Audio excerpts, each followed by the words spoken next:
গরুর মাংসতে অনেকভাবেই রান্না করা যায়। কাঁঠালের বিচি দিয়ে কিভাবে রান্না করা যায় চলুন তা দেখাই। আমি এখানে আধা কেজির মতো কাঁঠালের বিচি, 1 কেজির মতো গরুর মাংস নিয়েছি।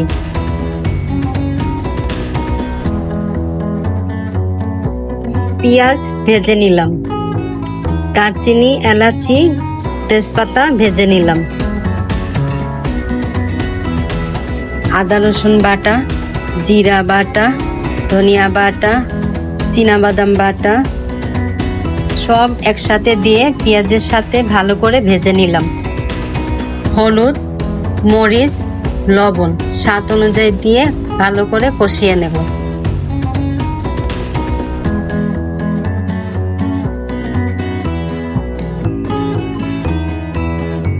গরুর মাংসগুলো এখন দিয়ে দিলাম।